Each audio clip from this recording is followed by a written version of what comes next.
This is Bob Andelman, and this is the Mr. Media Interview. Writing the biography of a well-known person in pop culture is an assignment fraught with trapdoors, two-way mirrors, and shackles. Some writers even disdain their subjects. Others hopelessly suck up to the person, if living, in the hopes of winning their favor.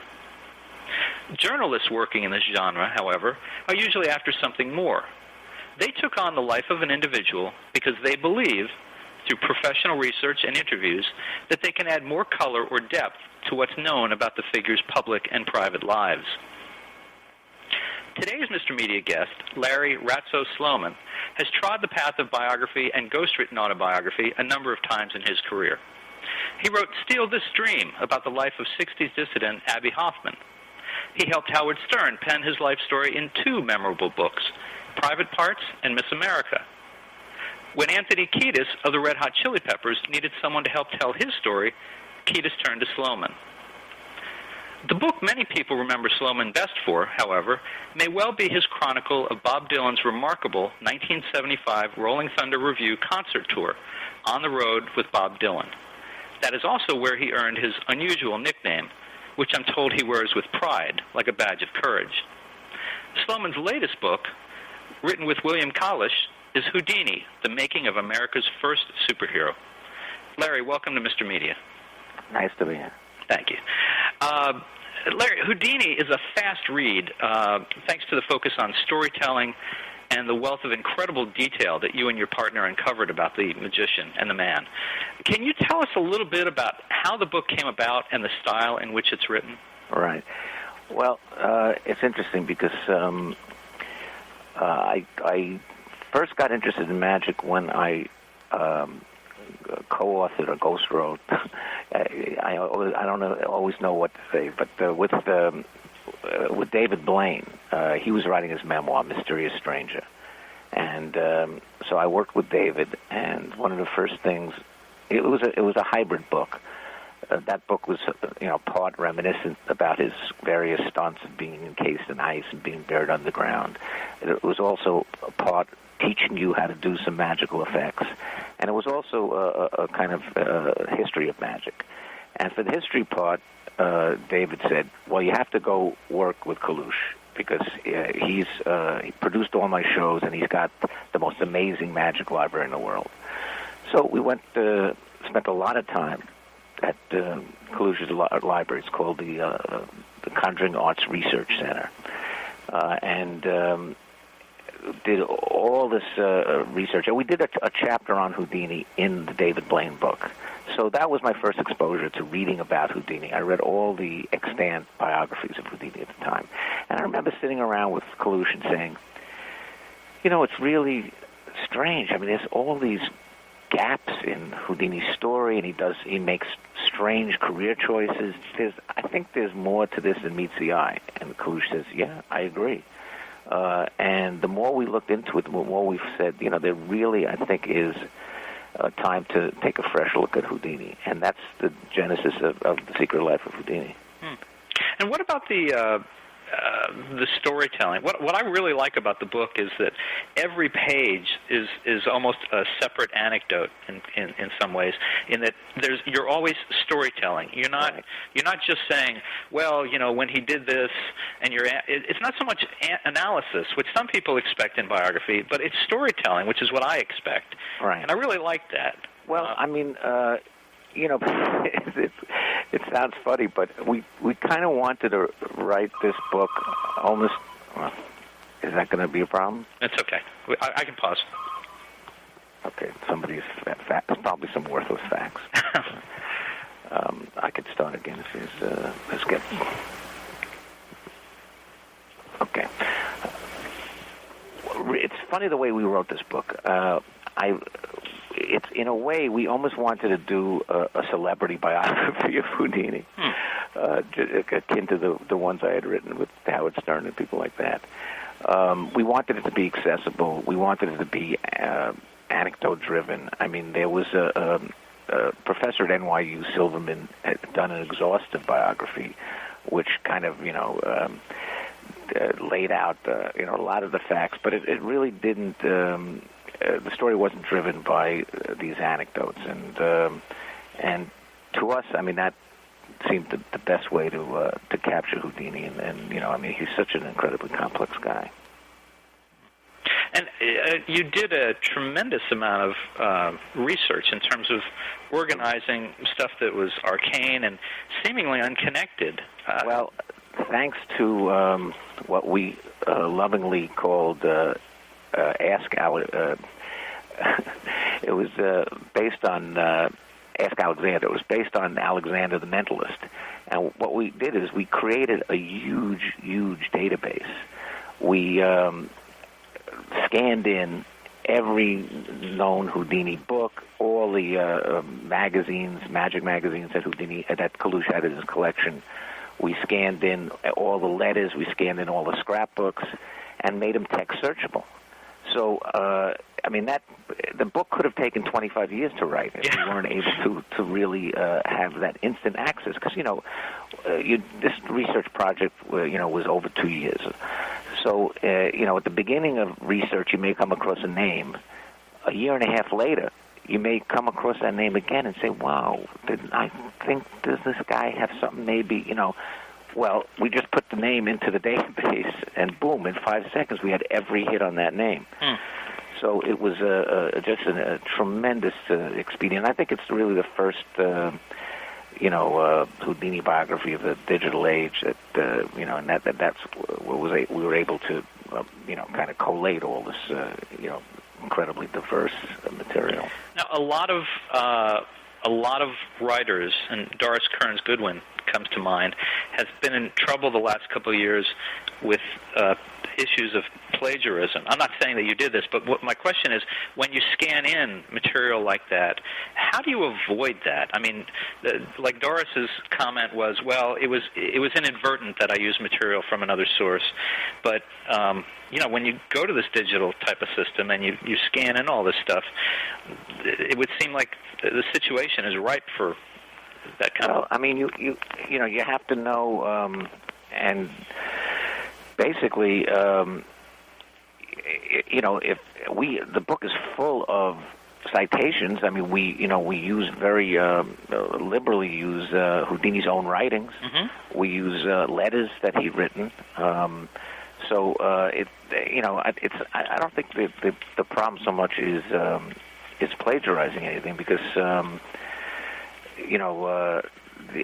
the analysis that we did was almost separate from the writing process. I mean, we kind of overlaid the analysis onto the writing. Nice. And the analysis was, basically between me and Kalush, who was the magic expert.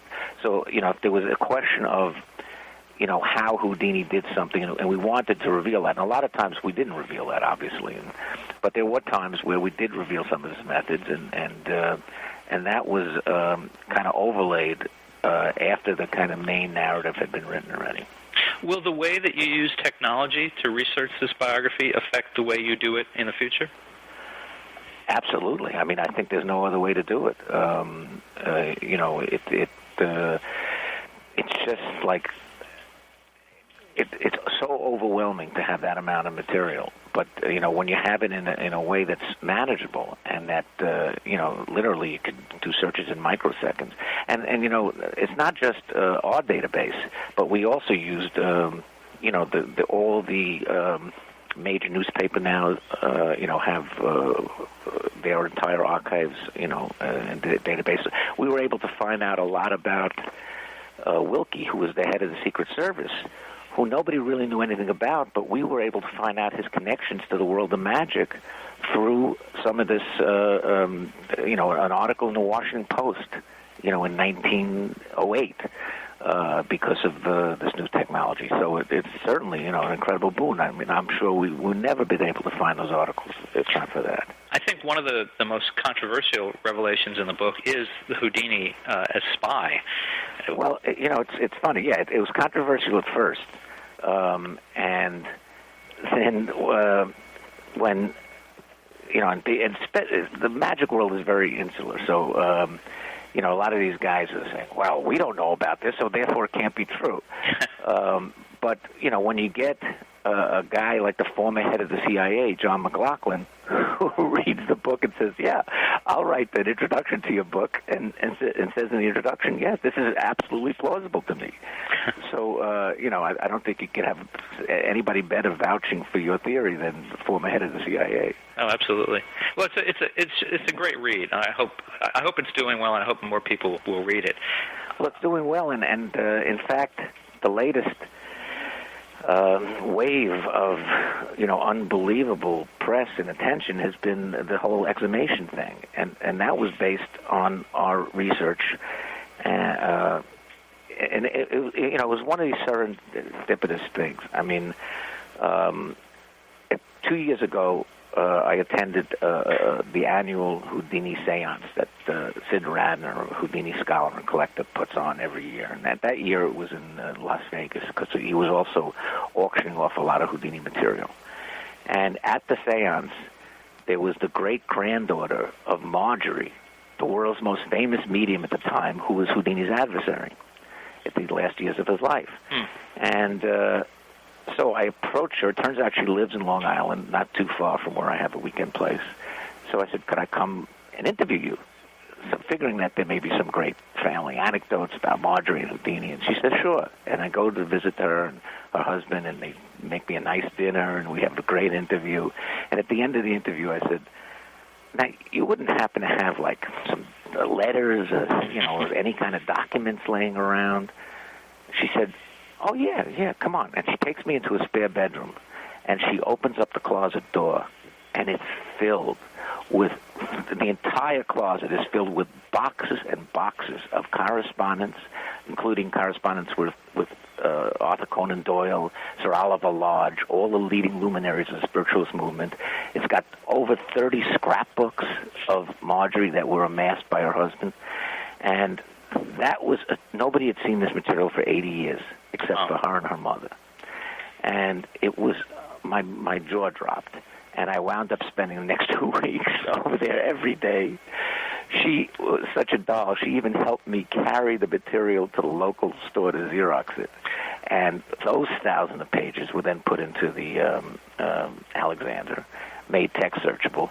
And from that material, we developed the most compelling part of the book to me, which was the last few years of his life and how the battle with the spiritualists may have ended with Houdini's death at their hands. I mean, now, we don't say for sure that, we definitely think he was murdered, but we raise enough issues about it, and that the Houdini's grandnephew read the book and said, hey, I want to get to the bottom of this, and it means we'd have to exhume his body and test for poisoning. And in fact, we worked with, while we were writing the book and talking about the last few years of his life and the medical problems at the end, we had consulted Dr. Michael Baden, who's one of the great forensic pathologists in the country, in the world. And Baden then called a friend of his, a colleague, Professor James Starrs at George Washington University, who's a dual professor in law and forensics. This is a guy who's, in cases where it is to solve a murder mystery or things like that, he has exhumed some of the most very famous people. He read the book. I sent him the book on Bond's recommendation. He read the book, and he said, you guys have really raised enough issues that sign me up. I want to get involved in this. And he has amassed an amazing team of forensic scientists, 2 anthropologists, 2 toxicologists, two of everything, because he's very thorough, 2 pathologists, including Dr. Michael Baden. So the team is all set, and now it's just a matter of going through the legal motions. But it's tremendously gratifying to us that that the research that we came up with could lead to the world's leading forensic scientists saying, yeah, I think you guys really have something here. Let's look into it. Well, it's one thing to collect history, but then to suddenly find yourself affecting history has got to be very rewarding. Yeah, and people say to me, well, what difference does it make? It was 80 years ago. Whoever killed him, if they did kill him, is long gone. Well, what difference does it make? Well, I think it makes a tremendous difference because, if Houdini died fighting the spiritualists who, in his mind at that time were public enemy number one, because they were preying on the most vulnerable people in society, people who had recently lost loved ones and were desiring to get in touch with them. And these people were, manipulating and conning and bilking these people out of tremendous amounts of money. And if Houdini wound up being murdered by them, then he died a hero's death. He's not just one of the world's greatest entertainers, but his life assumes heroic proportions. Now, I want to ask you one more thing about Houdini, and then there's some other things I want to talk about. Okay. I suspect that what a lot of people know about Houdini comes from the movies. Right. Tony Curtis and Janet Leigh for the old school gang, or Paul Michael Glaser and Sally Struthers for my generation. I wondered if you had a preference now among the portrayals. Excuse me? I wondered if you had a preference among the portrayals of Houdini. I don't think anything is really, any of them has really captured Houdini. In fact, the worst was the Tony Curtis film, because that's got to be like the most passive-aggressive example of how Hollywood could defame a legend, because, they have Houdini dying in one of the devices of his own making. And, one thing we know about Houdini, Houdini became a Superman to people because he could never be constrained. That was his whole shtick. And every night he would be tested, he would be challenged. It was whether it was handcuffs or leg cuffs, or put in a box, or put in a safe, or inside a giant football, or inside a big whale. No matter what it was, he got out. And to have Hollywood killing him in his own water torture cell is just the worst. Now, has your book been optioned for TV or movie at this point? Well, there's talk going on right now, so okay. Knock on wood. We'll see what happens. Well, good luck with that. Let's talk about some of your work as a collaborator or a ghostwriter. And I know from my own experience, because I do a lot of that work, you never know from book to book if you're going to be thought of as a ghostwriter or a collaborator. Right. Even if your name is on the book, some people still call you a ghostwriter. Right. You work with Howard Stern, on both of his books. How did that job come about? Well, it's interesting because that was the beginning of my kind of second career, because I've been writing my own books for years. I had done that Dylan book, which you talked about, On the Road, Bob Dylan. And while I was editing, I edited High Times magazine and then National Lampoon magazine. Right. For a number of years. And while I was doing the editing, I had written a book called Reefer Madness, History of Marijuana in America. And then I did a book on the New York Rangers, because I play hockey twice a week, even till today. So I had a kind of an eclectic nonfiction background, but I was working, I had kind of portrayed myself in a movie that a friend of mine shot in Luxembourg. And the director was friendly with Stern's agent, Don Buchwald. Buchwald had clients that he was always trying to get into this director's films. And I had heard Howard talking about doing, writing a book on the air. And I said, wow, that sounds like fun. I wouldn't mind doing that. So my friend, the director, called Buchwald, and Buchwald said, Ratso, that sounds like a perfect match for Howard. And I met first with Judith Regan, because she was the editor of the book, right. Simon & Schuster. And we had a nice meeting, and then we set up a meeting between me and Judith and Howard and Buchwald. And I remember the night before the meeting, I'm saying, should I come up with something for this meeting? Or is it just a meet and greet? What? And I figured, I'll come up with some idea. And I remember going to the meeting, we were talking about what the book might be like. And I said, Howard is very famous for his, on-air ad-libbed ads, where he'll, do like a whole minute or 2 minutes and just riff for one of his sponsors, Snapple or whoever it is. I said, so why don't we have each chapter sponsored by a different and they loved that idea. Howard couldn't believe it. That's fantastic. Ultimately they never did it, but that would have been just so great to have interrupt each chapter with Howard doing an ad. Oh my God! So that's how that came about. Yeah, I have that in front of me. It was just a fun read. It was unlike any autobiography I think I'd ever read.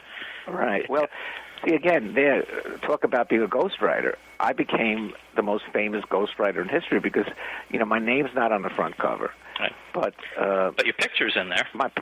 Yeah, of course, in the lead acknowledgement. But more than that, Howard had 5-6 hours every morning to fill up on the air.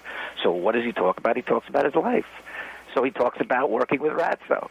So I became this, such a celebrated ghostwriter because he was talking about it every day on the air. And, he was so shrewd, and so he's such a master of publicity, like B.T. Barnum. Howard had worked up his audience for literally for months and months and months before the release of the book. And I'll never forget when the book finally came out, and on that day, right after the show, we were going to go over to Barnes & Noble's on Fifth Avenue and have an autograph signing. And just Howard's, rallying the troops and come out to see us on Fifth Avenue. So the show's over, and I go in the limo with Howard to drive over there. And we're driving down one of the side streets, and we can't even get close to Fifth Avenue. And we figure there's been some accident, or got shot, or what, And Ronnie, the limo driver, says, "You better get out here because I can't even get close to Fifth Avenue."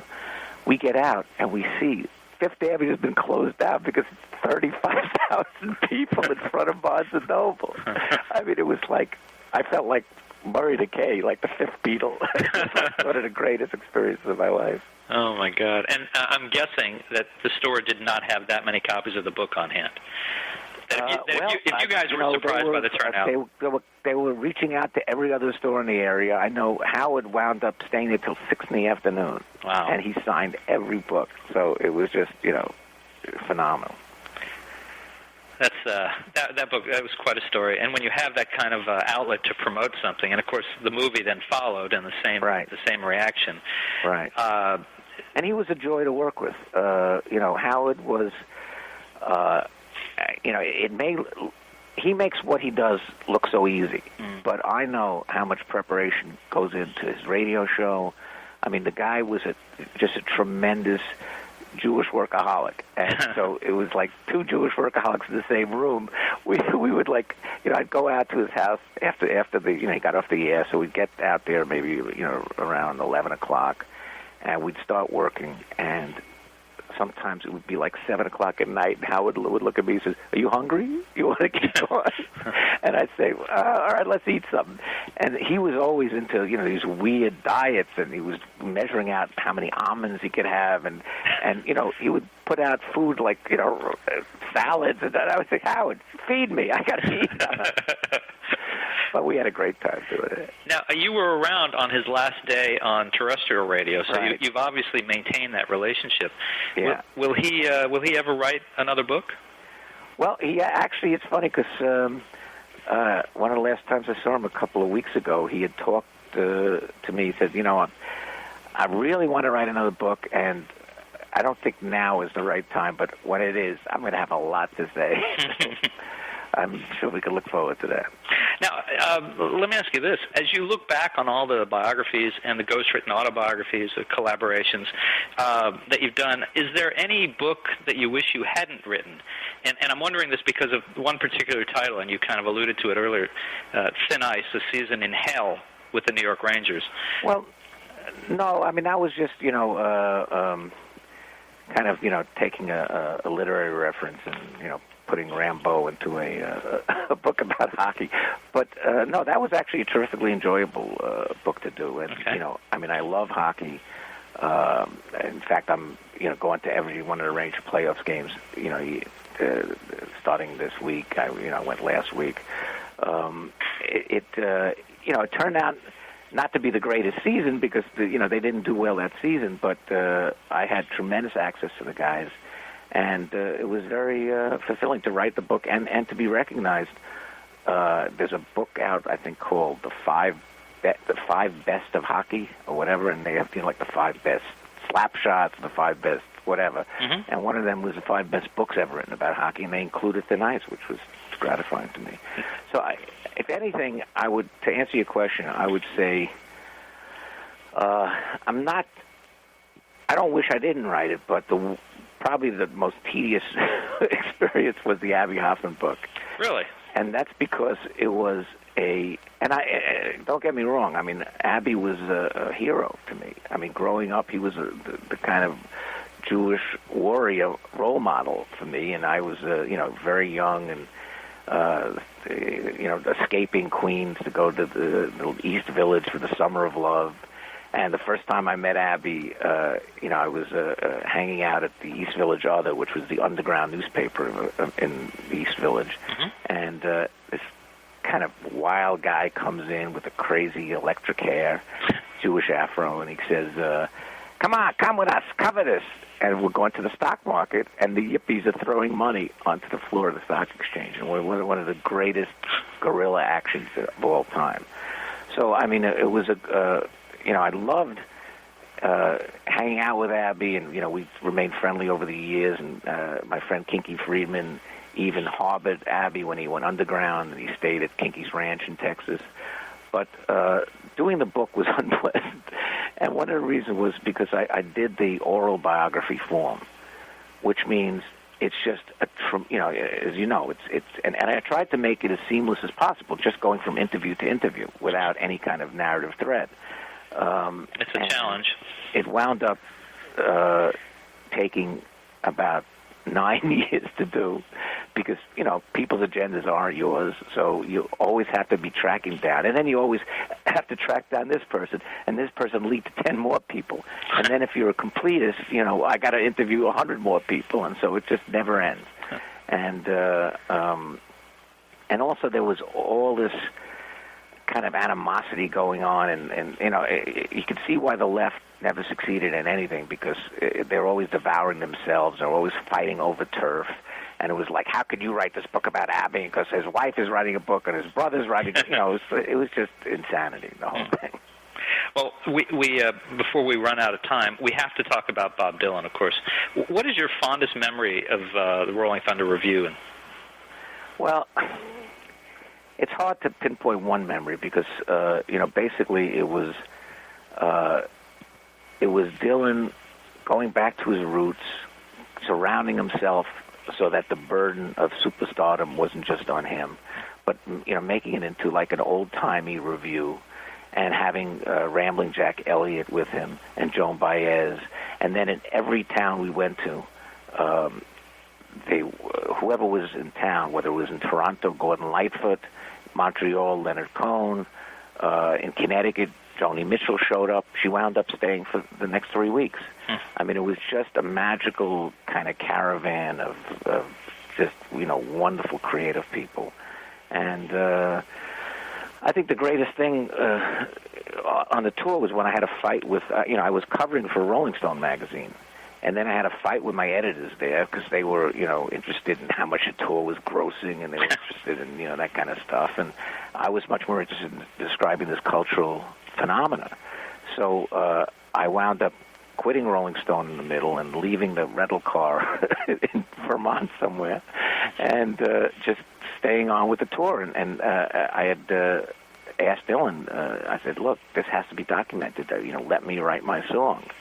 And he did, and he let me stay on the tour, and I really documented everything. As you were describing that, I just remembered something from when I was a teen. I was, I guess, about 14 or 15 when that tour was going on, and I remember being in the family station wagon driving through upstate New York on the way to Connecticut and hearing on the radio that this tour was going to happen. And it was the first time I remember thinking, I'd really like to go to that. Well, it was an amazing thing because it was almost like a guerrilla tour because there wasn't really advertising. They would go into a town, and it was all small little venues for the most part at the beginning of the tour. And they would go into a town, put up posters, and the Rolling Thunder Review, and it was very mysterious, and the tickets would immediately sell out. And to see him at the height of his creative powers, because, I wrote the liner notes to the Sony Records reissue of the tapes from that tour, a 2-CD set. And if you listen to that, I mean, he's, in my estimation, never been greater. I mean, so much energy every night and, so inspired by all the artists around him. And, also had trying to get Hurricane Carter out of jail, and so you had the whole social consciousness. And, it just was an amazing, amazing tour. What's your relationship with Dylan today? Have you maintained that as well? Yeah, we. After the tour, a few years later, George Lois, a famous advertising guy, and I produced a video for Bob called Joker Man that was on the Infidels album. Mm-hmm. And we stay in touch, and I see him whenever. He told me in that book that touring is in his blood, and he's basically a nomad, and that's absolutely been true. He's on the road, 200 dates out of every year.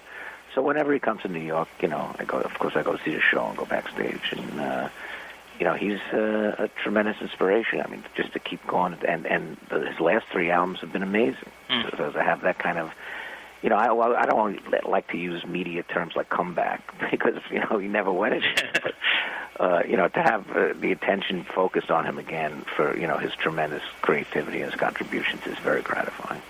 Now, the story I've heard about your nickname, Ratso, right, which I can't even, it pains me to even say it out loud, is that it came from Joan Baez, that right. She had called you Ratso, and you asked if it was because you reminded her of Dustin Hoffman, right. co-starred with Jon Voight in Midnight Cowboy, for the younger people who don't know what we're talking about.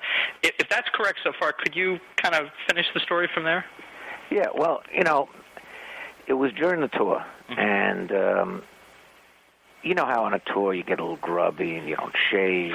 Maybe you take some substance to stay up at night, So I had a red Granada rental car, and I remember driving up to the hotel where they were staying, and they're playing volleyball outside, a few of the people, and Baez comes over the car, and she goes, "Hey, look, it's Ratso." And like you said, I said, "Oh, call me Ratso because I remind you of Dustin Hoffman." She says, "No, you remind me of Ratso." And that stuck. And when she called me Ratso, I turned the book around from first person to third person. So then Ratso became this character that was, kind of under the microscope for the rest of the book.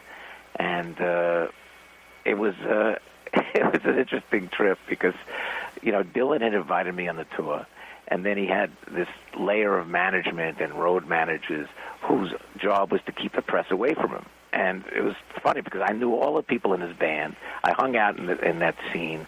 Phil Oakes at the time was my roommate because I had moved into his apartment, and he had nowhere to go, so we let him stay in the apartment. So so Dylan was very gracious and very forthcoming and very cordial to me, yet the managers were always trying to kick me out, and they would even tamper with my car at times, and it became a big joke. So Ratso became this kind of character who had to surmount all the odds to get his story. And you've embraced that over time. I mean, emails from you come with that in the name. I mean, you could have let that go at any time, but you've actually. Am I wrong? I guess I could have, but it was. Well, Sam Shepard wrote a book about the same tour. Mm-hmm. So Sam Shepard was hired to write the screenplay for Ronaldo and Clara, the movie that Bob was doing while they were touring. And it wound up that didn't work out. And so I guess he felt he had spent so much time on the road, he may as well do something. So he put his journal together into the Rolling Thunder logbook. And he wrote a couple of chapters about me in that book. And at one point, he called me the supreme master of tact and bad taste, and it was a compliment. I mean, he referred me, he compared me to some of the, kind of avant-garde artists that he knew from the East Village. So I guess, I took pride in being that, and Ratso was as good a name as any. Well, on that note, Larry Ratso, right. Thank you so much for joining us on Mr. Media this week. It was a pleasure, Bob. Folks, if you'd like to keep up with Mr. Media's Friday interviews, you can subscribe to the site via email at www.mrmedia.com. You can also subscribe to the audio feed in the podcast section of iTunes. Thanks for joining us. Please come back next week for another Fridays with Mr. Media.